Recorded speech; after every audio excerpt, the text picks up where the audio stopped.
අද අපි මස් සමග බෙන්ඩිකරි ඔක්‍රාස්ටූ විදිත් මීත් සකස්කරි කොන්නේරෝති. අප සමග රඩි සිටින ආරම්භ කිරීම පෙර පොහොත සඩහන් අමුද්‍රව් සියල්ල සූදානම් කර්ගරින්සි කර්ගෙනේ තිබුවත් සහතිකවදන.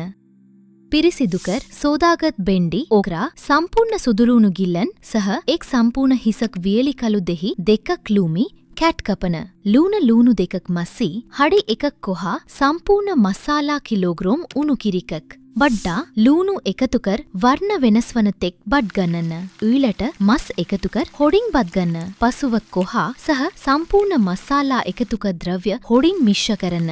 සුදුල එකතුකර කෙටික් වෙස්ටිං පේක් ගන්න. අවසනේ ජල එකතුකර මස් සම්පූර්ණයෙන් මුදුවන තුරු සම්පූර්ණයෙන් පයි එකක් පමණ උණුකරි තබන්න.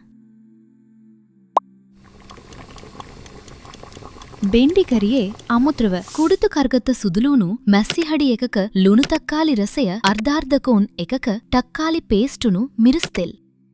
බෙන්ඩිකරියේ සකස් කිරීමේ කසවූ පසු බඩුනෙන් ඉවත්කර ඕර්ගනිසම්ස් පිරිසිදු කරබ වෙනම් තබාගන්න. එම් බඩුනටම් තෙල් ටිකක් දමා බෙන්ඩි එකතු කරන්න. පසුව කුඩුකක්කා සුදුලූුණු සම්පූර්ණ සුදුලූුණු හිස වියලි කලනසසා මස් එකතු කරන්න. උඩතුකර සත්ගන්න බඩ්ගන්න. තක්කාලි පේස්ට් එකතුකරු කරන්න. පසුව තක්කාලි රසයේ සහ ලුඩු එකත මිනිට්ටු 10ක් පමණ හොඩින් මිශ්‍ර කරන.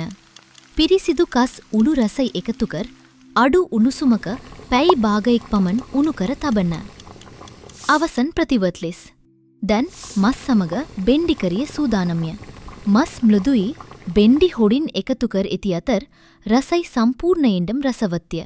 මේ සුදුබත් සමග පිළිගන්වන් නාපතේට්න.